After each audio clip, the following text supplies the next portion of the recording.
welcome everyone. Thank you so much for joining us at the Sustainable Kashi free permaculture class.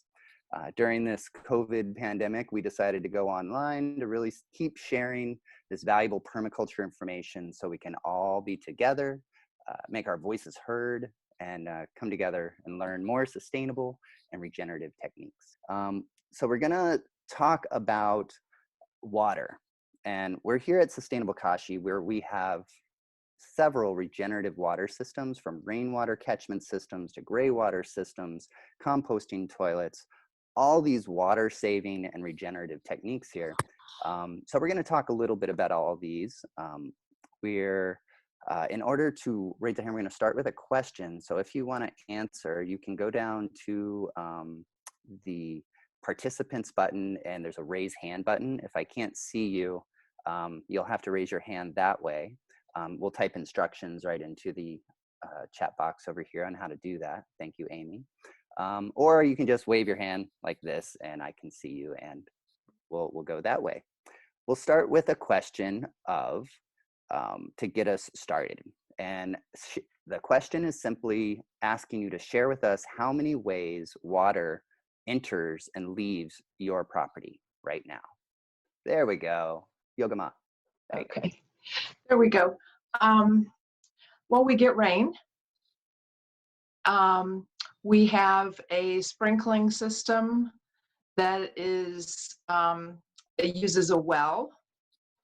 And then we have city water that comes in and out of the house, you know, in one way, out the sewer the other way.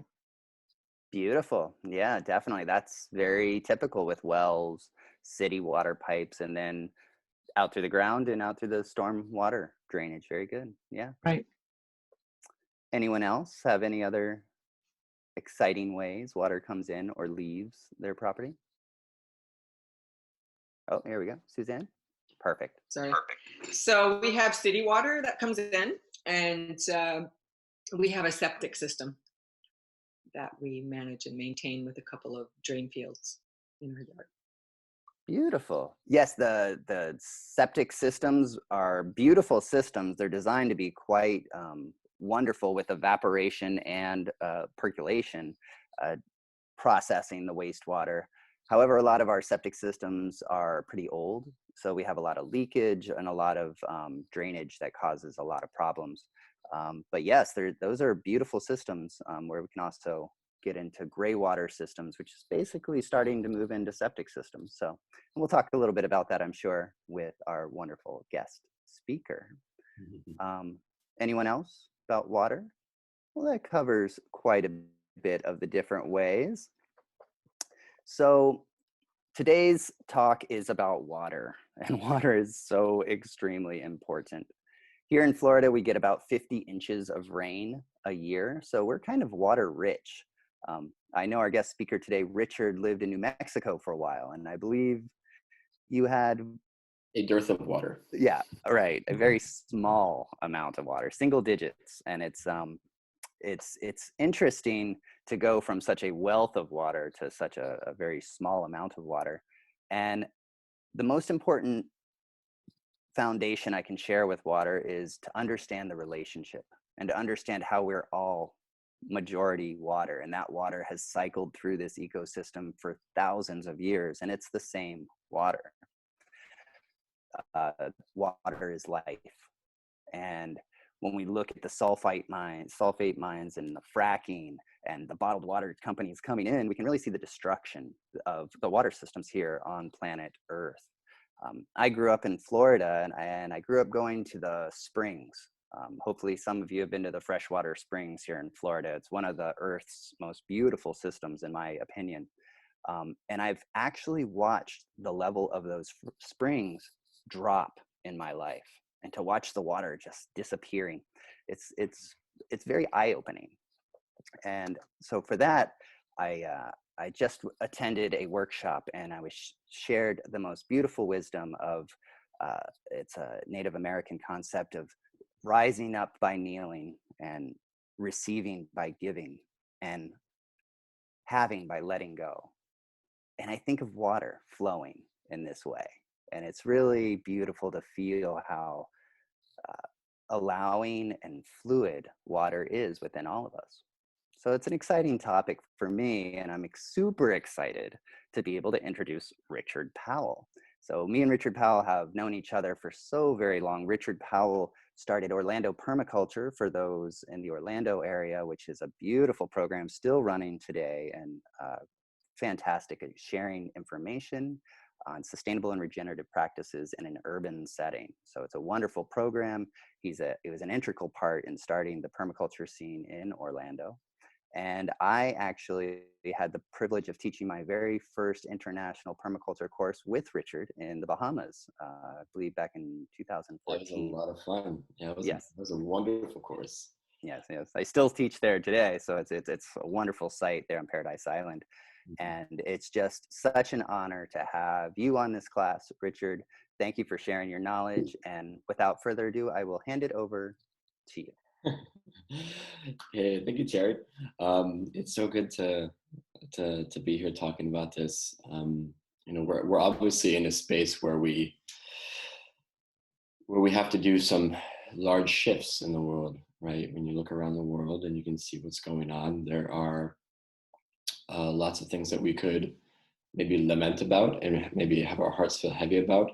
But then there's also a lot of things that we can do, and which is why I love permaculture, right? I mean, every permaculturalist is someone that in their heart sees the issue and says, "Oh, we need to change this," and then actually goes about changing it, right? As opposed to someone who just complains about it. So there's a fair amount of life activism that is assumed in permaculture, in this science of permaculture, because permaculture is, it's an applied ecological design science.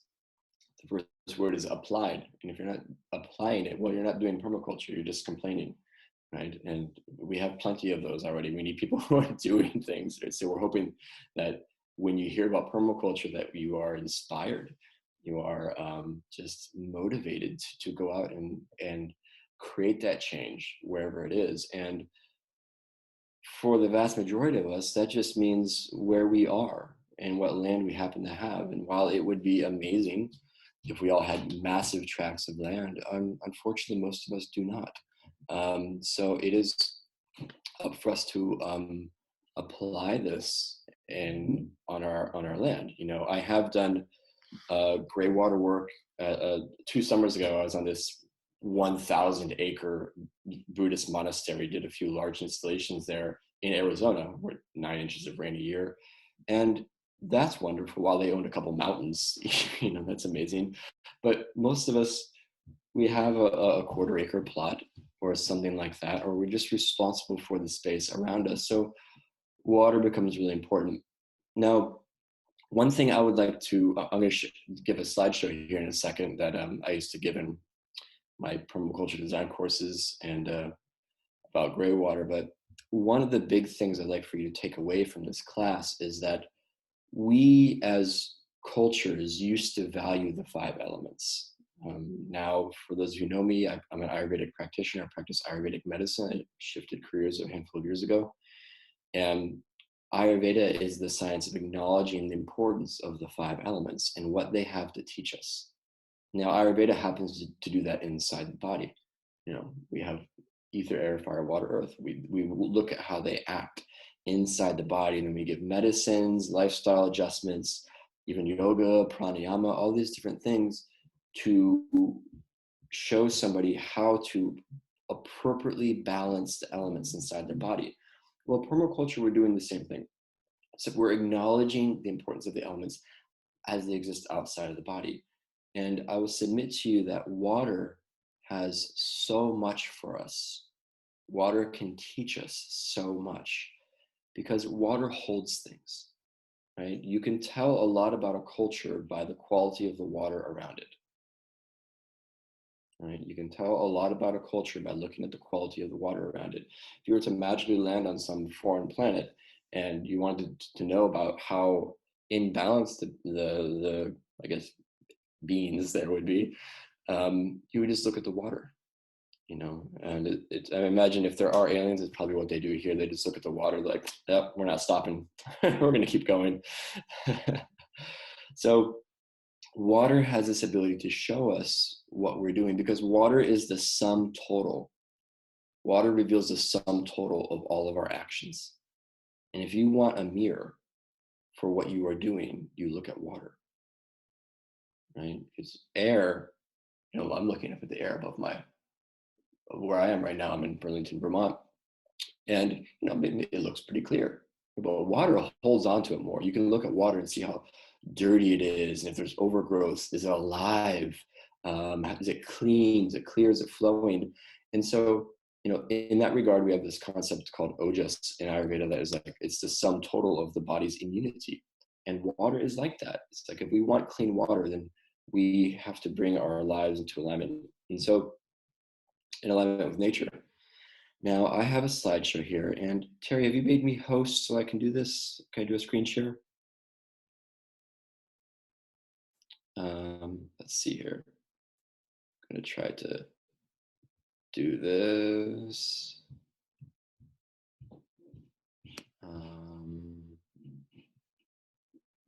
There we go. Okay. So everyone can see this. So good.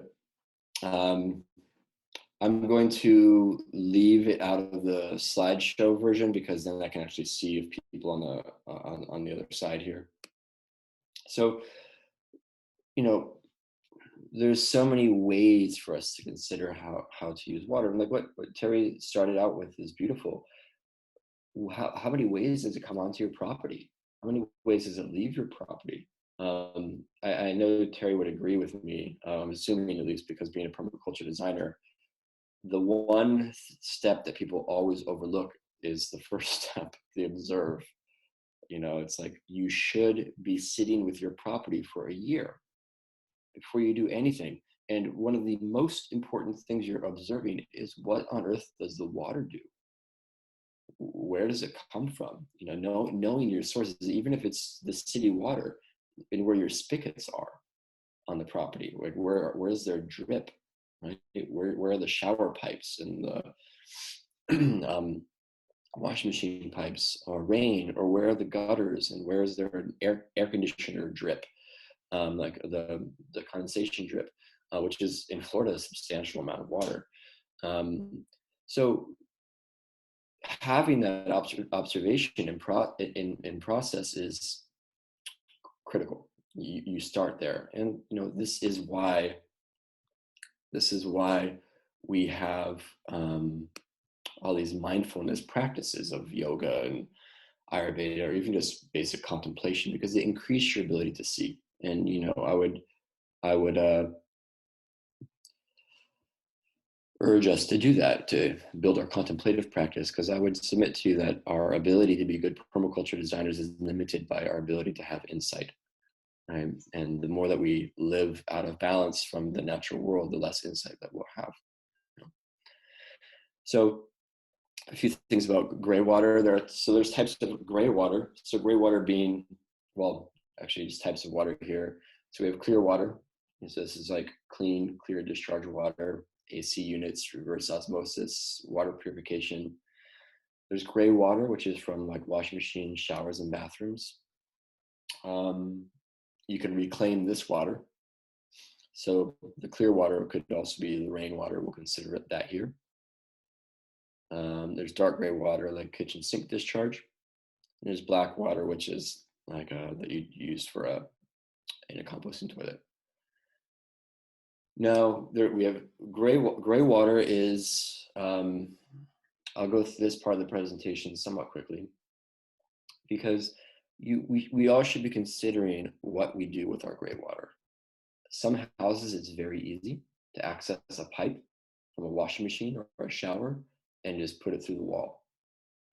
In some, it's extremely difficult, so don't even consider it. You know, this is something that if you have, you know, and most of us, our washing machine is by a wall, on the outside, on the periphery of the house, where you could easily put a hole through the wall and run a pipe out, right? That's, I'd say easily, but you know, but that would be the easiest. Like to put a hole through a block wall isn't the biggest thing in the world.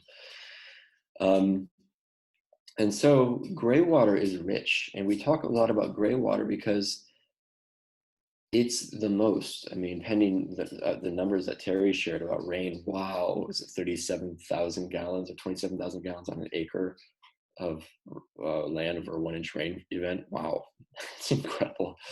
But when it comes to us, so we have our rainwater, and yes, there's so much you can do with rainwater. And these systems I'm going to talk about here, you could also do with rainwater. The name of the game with rainwater is you don't want it to leave the property, is the number one thing. You want to slow it down and stop it from leaving the property so it has the chance to filter itself, or for you to harness its abilities. But you know, for a lot of us, we have a shower like this. This is my old home in Orlando, where this is the pipe or the tub, and then it was a really old house. As you can see, this is before I repaired the siding. And then you just run a pipe out, and then you run a pipe along the outside. You know, there's a lot of great gray water resources out there. Creating a gray water oasis with Art Ludwig is by far, it's kind of like the Bible of gray water, really. But all you need to know right now is you're looking for this magical number. It's 1/4 inch per foot is the drop you're looking at. If it's too much, if it's faster than that, then it leaves the sediment behind. If it's too fast, or if it's too slow, then it just builds. So there's a magic number there. You can put a flush out in to make sure it has a way to drain.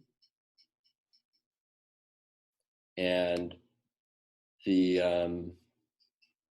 is just to make sure it doesn't accumulate, or you have a way to flush out. So essentially, if you're looking down here, the sand would all come and fall in here, any particulate matter, right? And then you could do something very simple where this comes into a little gray water circle, a little gray water circle or a banana circle here. These systems are fantastic for Florida. You know, this is a Florida specific conversation. Is when you get out into other areas like where I was living in the Southwest, I had to forget everything I learned. It's just a totally different environment. You know, when you have 9 inches of rain a year, you're trying to get the water out and underground. You want it underground. You don't want it out in the open. And in that regard, they have these things called oyas, the clay pot method. I used those extensively when I was out there. You can look these up. They're useful in Florida. In places like the Southwest, they are critical. It's a Native American method of preserving water. Having these clay pots that you put under the ground, that you water inside the pot, and then you cover the pot so it just seeps into the soil. They're really wonderful methods. And this particular banana circle started like this. One reason why I've been using these photos for such a long time is that I have photos of all the stages. As you can see, there's a compost pile here in the middle. This pipe comes in over here under the ground. You can see it going down the side of the house. Comes down. There are holes in it, and you know, I spent a lot of time making sure that it was level, that it was the right number of holes. So there's essentially a discharge at every banana tree. This could be a rain barrel. Like, what if your gutter system, what if you had a massive, like a valley, you know, the valley gutter spots put off tons of water. And what if it's right by the house and you don't want it there? Well, then you just run that gutter over and connect it into a pipe and discharge it into your orchard or your banana trees or your taros or your sweet potatoes or anywhere, into a pond where you can go back and take buckets and water by hand. You know, there's lots of options. Bananas are notoriously high feeders. This pit, when I dug this out, we literally took we dug down like 5 feet and filled it with mushroom compost from Monterey mushroom. Mushroom compost is like the magical phrase in Central Florida. If you can get your hands on mushroom compost, like anything will grow. It's amazing. And here's that same banana circle just a few months later. Sweet potatoes, there's taro, there's even black-eyed peas growing up the trees, lots of different varieties of the musa, the genus that bananas and plantains belong to. Musa is a very incredible genus, and this particular one was also under a red cedar, a south-facing red cedar. This was in Orlando. So these banana trees, everyone I know who saw these would say, oh, these are the best, the healthiest banana trees I've seen in Orlando, because they were protected from the frost. If I knew it was going to freeze at night, I would actually take a hot shower that night, and then that water would just go right into the banana trees. Very useful. Another look of it. Dynamic accumulators here along the backside. Mostly this is a Mexican sunflower. It's Tithonia diversifolia. It's a great dynamic accumulator as a way to keep pulling the nutrients up, because wherever your water sits, whether it's a greywater system or whether it's a rainwater system, a swale, we're going to talk a little bit about swales. Like I talked about ojas in the body in Ayurveda, ojas is the net worth, the net resiliency of all of your efforts. What have you done or maybe not done with your body's energy that has led to either a depletion or a surplus? Where your water sits, it's the same thing. It's where the accumulation is, right? So even if you don't have a system and you just go out into your yard and you can observe where the spot is like, where is it the greenest, the longest on my property? Without a sprinkler, it doesn't count. Without a sprinkler, where is it greenest, the longest, right? Well, that is going to show you that is your, quote, natural greywater system. This is your natural rainwater system. You can build upon that. You can put some bananas there. You can put this sort of system there. That spot is already the nutrient sink of your property. Right? You just didn't know it. So the point is that we already have rainwater systems going. We already have, well, maybe not greywater systems, but we have water systems going on our property already. So when you do basic exercises, like you go out and you look at where it's greenest the longest or where it dries first, right? This tells you a tremendous amount about your property, and you're taking a critical step in how to read your land. So that principle is there. It's why I remember when I first met Terry out at the Econ farm and his property there at the time, and we would go down to the river, and the soil was so rich because it was all this water, because water brings life with it, and water sort of exponentially builds upon life. So when we talk about building systems like this, whether it's off of a rain barrel, whether it's off from a greywater system, or we are just noticing where it's already happening on our property, we're just taking advantage of natural processes, right? Like this system will just go and go and go and go and go because of the placement of it. It was in a spot that there's already a little bit of a water sink. It's under some trees on the south side, so it's protected from the frost.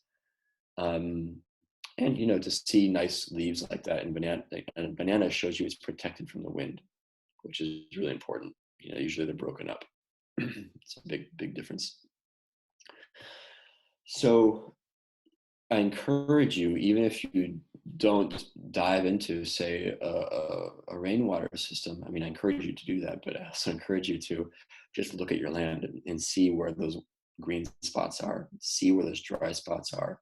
In the drier spots, you put drier loving plants. In the greener spots, you can put hydrophilic plants or water loving plants. It's a really powerful process. Now, this is a wash machine. I did not actually wash my cat, but this cat loved to lay in this thing. And so I just put that there for Maxwell the cat. Now here, this is the washing machine. This is a 2-inch pipe. Don't do what I did. I mean, you can if you know what you're doing. Notice it's going up. Water doesn't go up typically.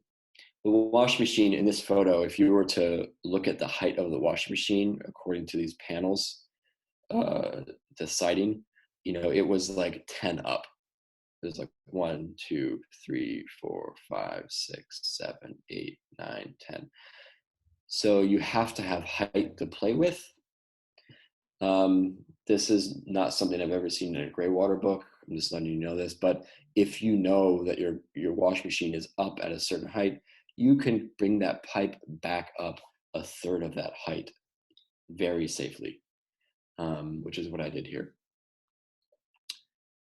And then you run it down the house. I love this shot because you can see the slight drop, right? That drop is everything. 1/4 inch per foot. I have literally completely reworked an entire greywater system because I wasn't able to get where I wanted to get. And so it's more about where are you starting and how far are you going with that drop, and then where it ends, it ends. You can't stretch it. You can't milk these numbers. It goes onto the step. You can see it, the pipe on either side here, on the left side at least. This is the pipe going through the garden. It's going to be buried, but I put these stones next to it so that it wouldn't take any of the force of the step. Again, this happens to be what we call a laundry to landscape system, but this could be a rainwater system.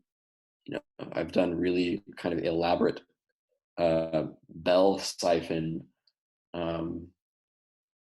installations.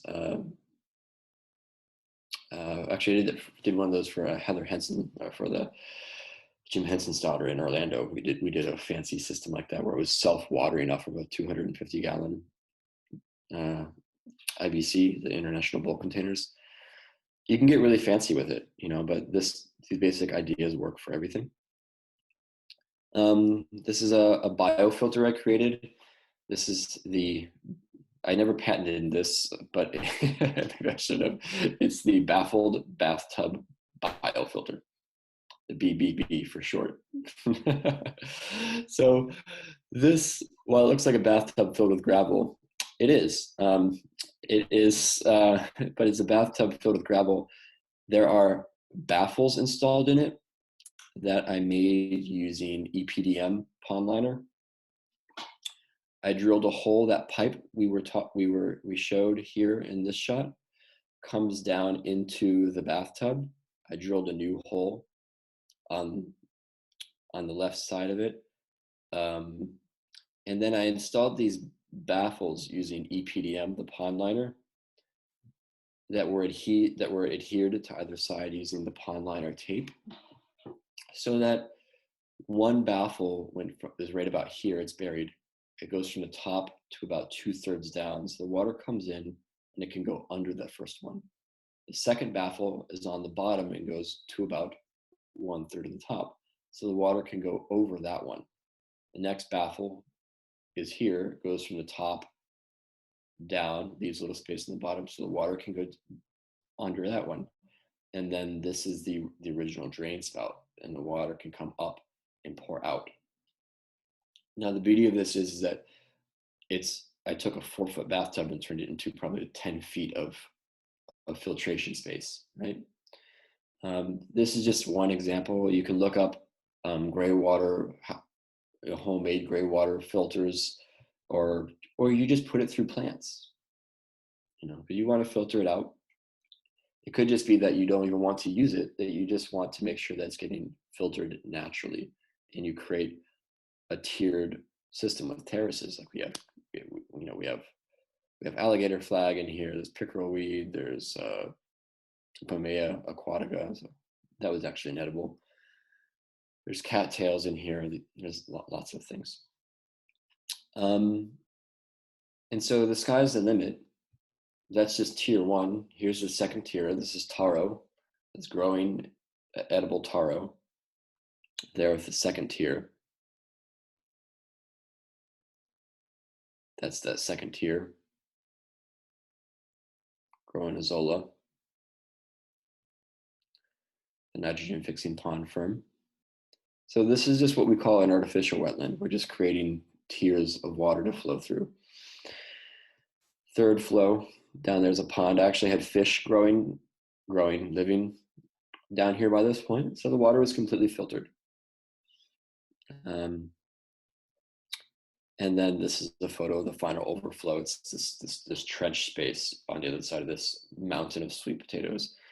I love mountains of sweet potatoes. They make me feel so secure in life. You know, they're a great thing to have around. So that whole system goes from right here, stage 1, stage 2, stage 3, stage 4. You only need to have a 1/4 inch drop between one level and the next.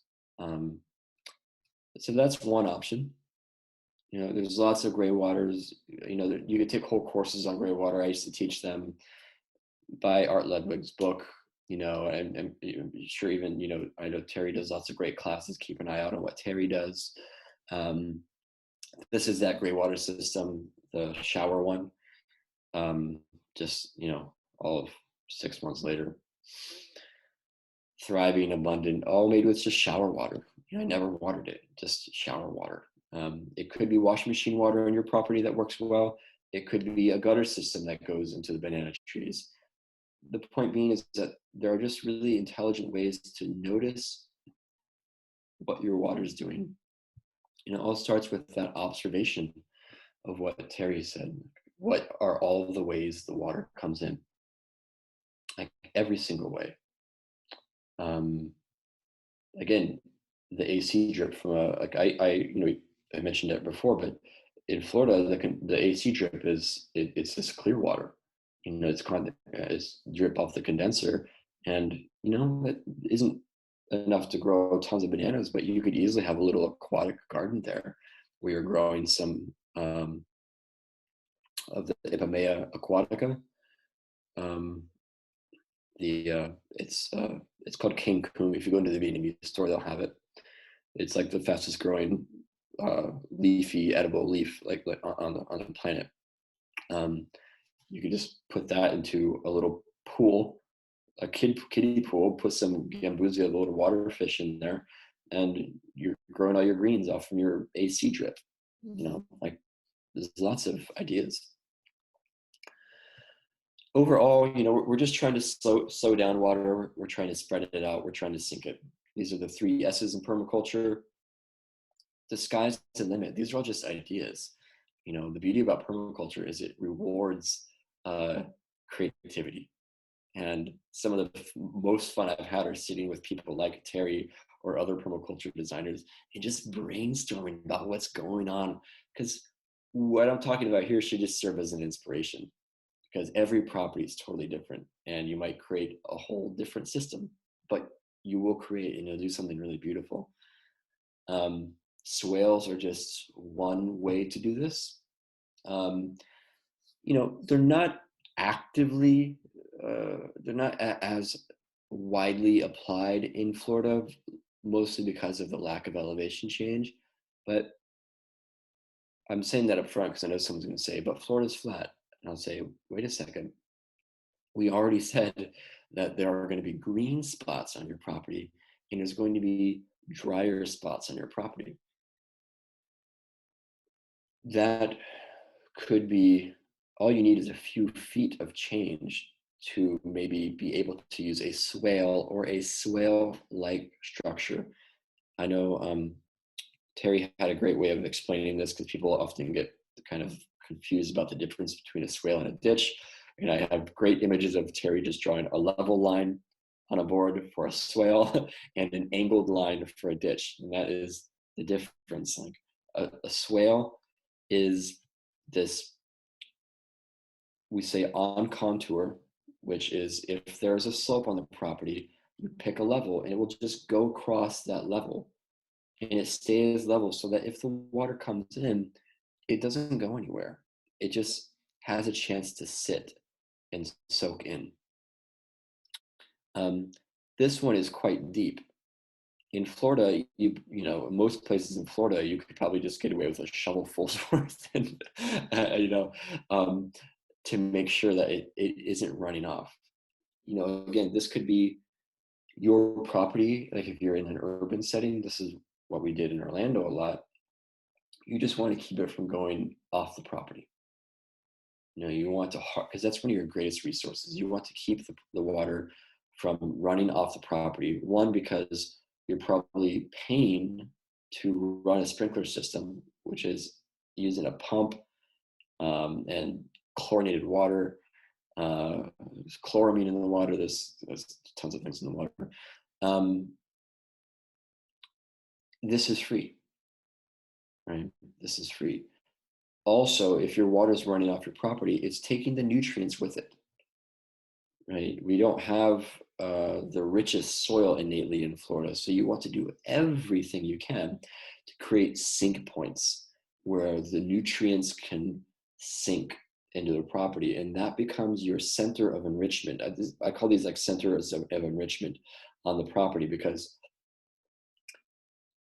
they become islands, right? You can think about the world as islands. Like there's islands of rich soil and there's islands of desert.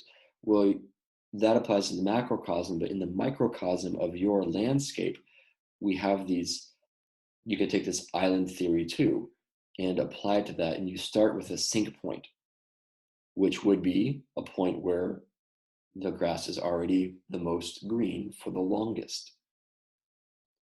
And you use this as your first island point or point of enrichment. These are just my phrases. This is, we're just building upon natural theories. So you start off with that one, and that one becomes a safe spot for the nutrients on the property, a holding space. And then maybe it's small at first, but then it starts to extend out. You know, there's some logs here under the berm. This is a Hügelkultur, hill culture in German, putting logs and things under the soil. Very beneficial in Florida because we don't have innately rich soil, right? You want to be able to build soil and do it quickly. You know, in a natural ecosystem, a healthy forest builds soil at a rate of 1 inch per 1,000 years. That's not good enough. And we can do much better, right? Because the whole idea of permaculture is to say, okay, like, yes, nature, we see your 1 inch per 1,000 years. We raise you 3 feet in a month, or whatever. You know, like we can do so much by working with nature, right? So, you know, the ways that we've been destructive, we can say, oh, we have a 10,000 square mile dead zone in the Gulf of Mexico. That's true. But what if we took that same, quote, 10,000 square mile dead zone potential and put it in the positive? Well, then we could create soil very quickly. And then we could clean water very quickly. And this is how you do it. Now, continuing on with that island theory is that it's small at first, but then it gets richer and richer, and it grows and grows and grows. Worms come in, you mulch it, you continually are expanding the outside edge of it. Like this one here is spilling over to the left. You can put sweet potatoes in, and those sweet potatoes, that vine grows out and covers the ground. It's a living mulch. So where the water sits becomes the most powerful and most impactful place for you to begin to enrich the soils on your property. Whether that's gray water or washing machine water or runoff, whatever, it doesn't matter. The same broad theory applies. This could look like lots of things. Like, while a permaculturalist technically wouldn't go, oh, look at that swale. This is technically a swale. You know, it is a level water containing point. And it could be in your property, it could look something more like this, even if it doesn't. Like, this is very clean, right? Which is great. I think permaculture should be sexy too. It shouldn't always be like break out your machete so I can take you through a walk through my yard. It can also look really nice, but it doesn't have to. Sometimes swales are paths. Like this, it's just a level point for water to be retained in. It can be stone, like in this case. It can be mulch. It can be neither. But it has to be level. If it's not level, then it's going to be rushing off. And then if it's rushing off, it is taking nutrients with it. You will see online some people refer to swales as anything that channels water, and that's just not true. I actually even saw your university website of it was in England, I think, on water management, and they were talking about the importance of swales. They showed a photo of this like ditch. I was like, no, guys are getting it all wrong. So with this class, I just want to recap. If you acknowledge something, you have the ability to use it and to grow from it and to enrich your life and to heal the environment. If you are unaware of it, it will most likely work against you. Now that can be how we communicate, and that can be how we use water. A lot of permaculture is awareness training, right? It's awareness training with our landscape. So water is just a fantastic way to step into awareness. Again, where is it the greenest, the longest? Very simple. You could go out on your property and probably assess that today. Even if you have a small piece of land, it's going to be somewhere. I know Florida's flat, but no, there's no such thing as completely flat land. Right? There just isn't. Where does it dry first? Right? Then you have your two opposite points. You start in the green. The nutrients are already accumulating there, even if you put one banana tree there, and then you ran a gutter over to it. All of a sudden, you're a permaculturalist. You got it, right? It's simple, and you have this awesome rainwater system. Wow, it's that easy. With my 12-step permaculture greywater plan, you too. So again, think about water as the sum total of all of our actions. Just like your own individual health is the sum total of all of your actions. Right? They're one and the same. And so what is happening with the water in your property? Create that list Terry mentioned. Know where every point to the minutia, right, of where is the water, every single downspout, every spot you see it dripping. Maybe you don't use all of them, but it expands your awareness, and expanding our environmental awareness is what we're doing, because we're never going to turn this thing around unless we step into this. In Ayurveda, we have ojas, which is the concept of the body's immunity, and it's what happens with our bodily energy when we conserve it.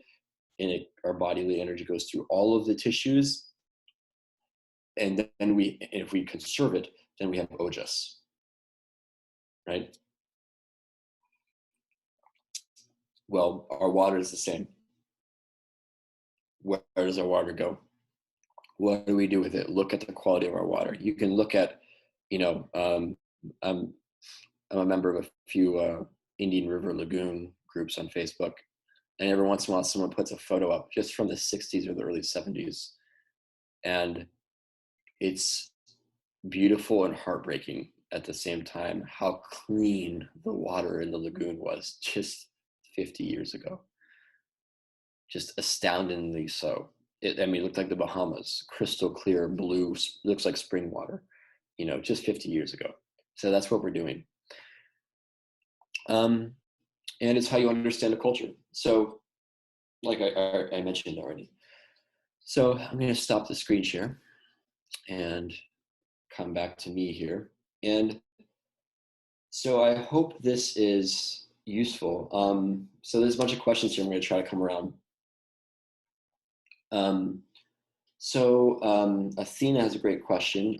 Under what circumstances would you filter the water versus just run to a discharge? If it's if it is washing machine water, well, it depends what you're doing with it. If you are just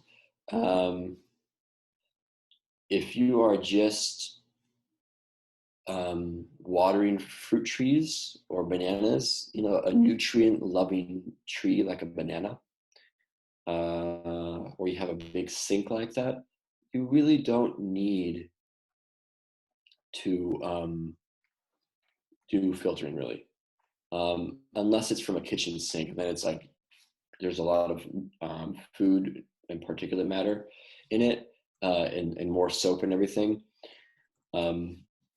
But if you're using a like for your shower, for example, your shower is fine, you know, as long as you're using liquid detergents in modest amounts. I'd say it should be liquid detergent because they have a lower salt content than bar soap does. Bar soap has much more salt, and salt accumulates in the landscape. So that's really important. And otherwise, you know, like I did that tiered system mostly just because I could and I wanted to.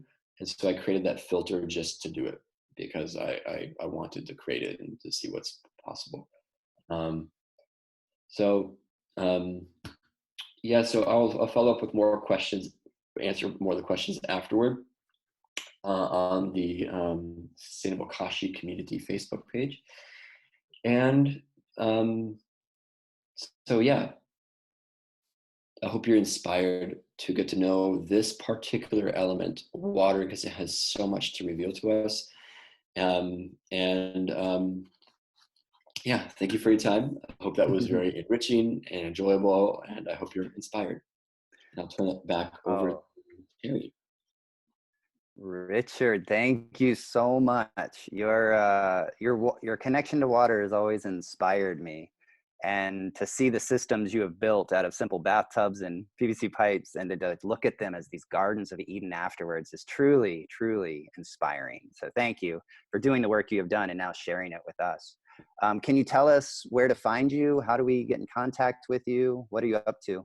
Yeah, I'm up. So these days, every once in a while I might do some permaculture type event or some installation if I'm contacted. That still happens on occasion. My website is www.permaculture.guru.